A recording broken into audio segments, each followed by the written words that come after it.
Well, it seems that the Mercedes dominance is back after everyone thought that Ferrari would be quick this weekend, including myself for predicting a 1-2. Yeah, let's reflect on my predictions and let's reflect on the Austrian Grand Prix and how everything went, because I can tell you there were things that I did not expect to happen this weekend. But first of all, I really want to just talk about Formula 2 and Formula 3 for a moment, because oh my god, these were some incredible races. Honestly, if you are not watching the Junior Series, you should. You really should, and you really should look up especially the Formula 3 feature race of this weekend in Austria, because the Formula 3 feature race, the ending, I'm not going to spoil anything, but oh my god, that was absolutely incredible. I had a great time on the watch along.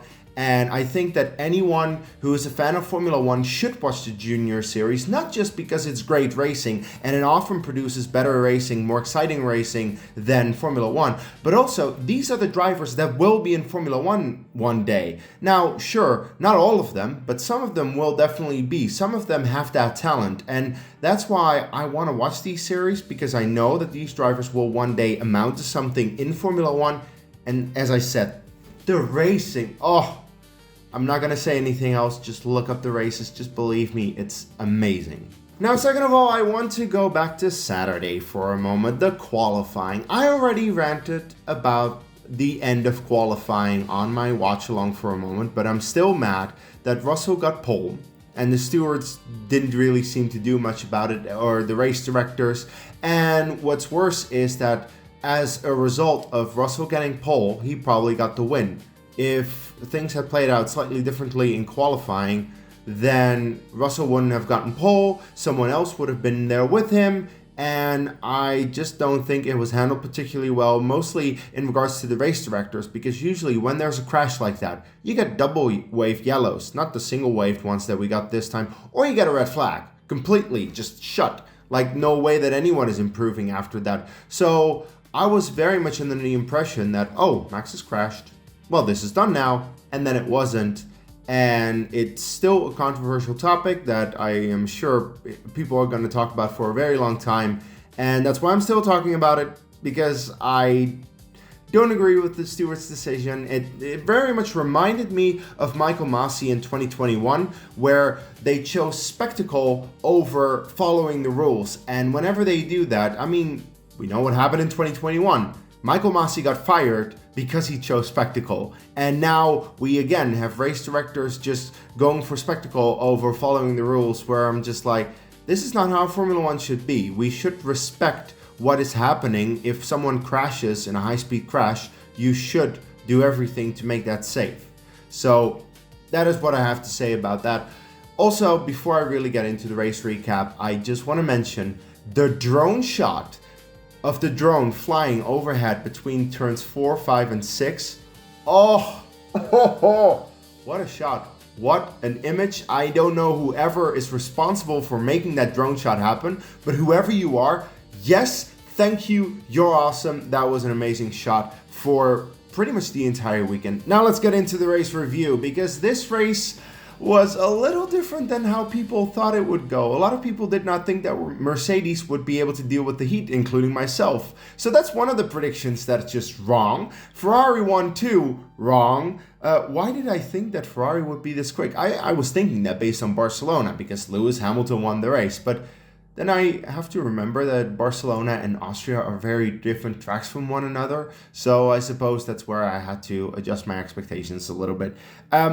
Look, I still think it was actually a pretty decent race overall, especially because Max was in the mix and he split the Mercedes in the end. So that actually added something to a race that otherwise would have been fairly boring, like in terms of a Mercedes 1-2 probably. And we had some good battles throughout the field, like Max versus Lewis was definitely one that I think a lot of people enjoyed.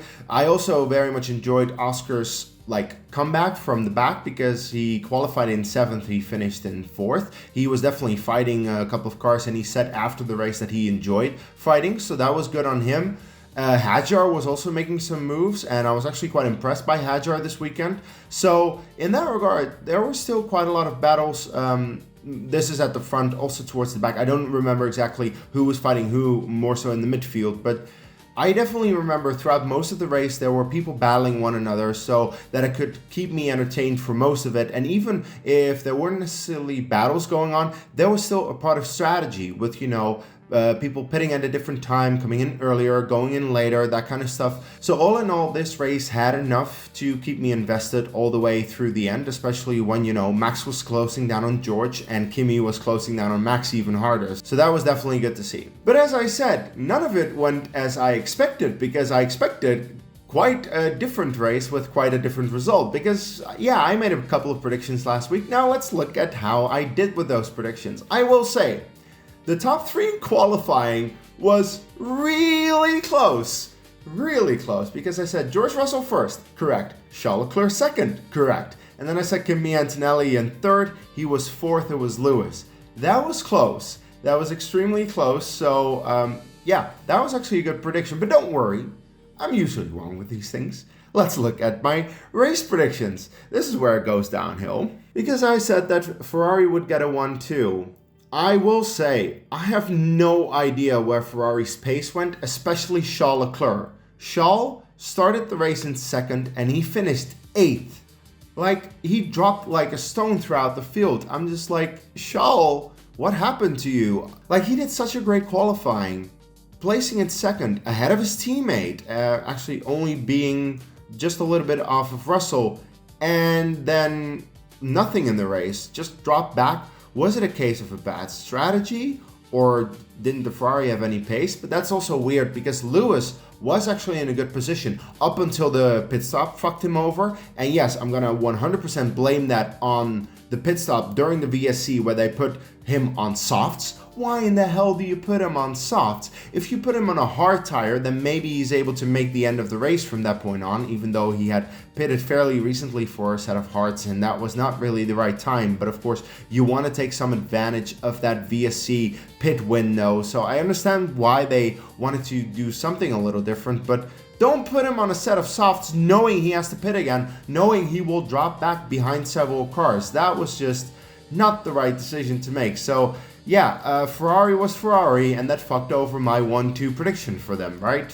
And I put George in third, who won the race. So my entire podium is wrong. So let's just disregard that, right? Let's just throw that out the window. And let's look at what else I predicted, because I predicted that Red Bull would have a stinking weekend. And no.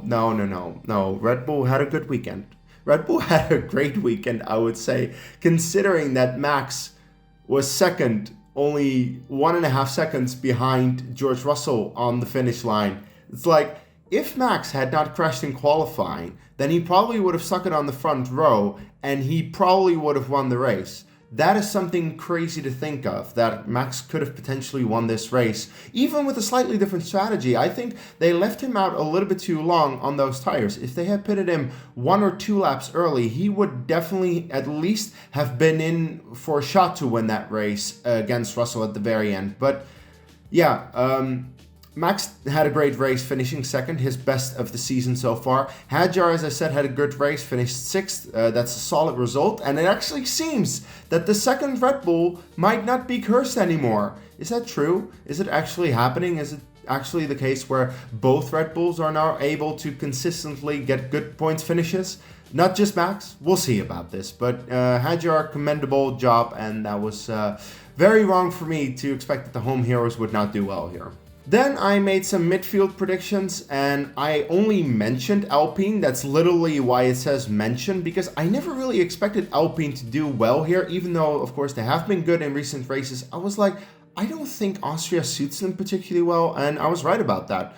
Austria was not particularly good for Alpine, so yeah, you can disregard that one. The other one, I went all in on Audi. Now, I will give myself a little bit of credit here. In terms of both Audi cars actually finished the race. This is only the 4th time out of 8 races that happened. Because Audi, they have DNF'd with 1 or both of the cars in half of the races. And that does include sprints, by the way.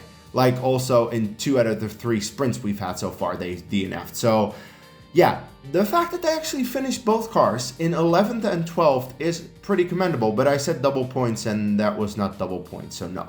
It's a wrong prediction. I know.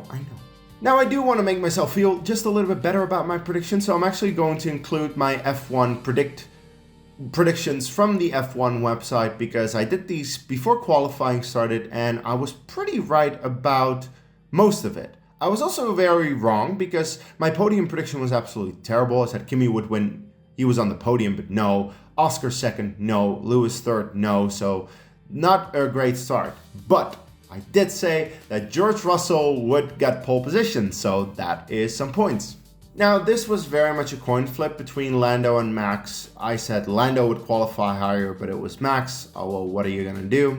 But I did say that Haas would not get a car into Q3. Why would anyone think that Haas would get a car into Q3? And this is exactly where I was so confident that I actually put the double points on here. So that's better for me. Now this next one, the fastest pit stop of the race. This is always extremely difficult to predict because it seems very random. However, there are two teams that have a proven track record in the past couple of years of having good pit stops. Those are Ferrari and McLaren. And very often when I pick McLaren, we have a bad pit stop. So in this case, I predicted Ferrari.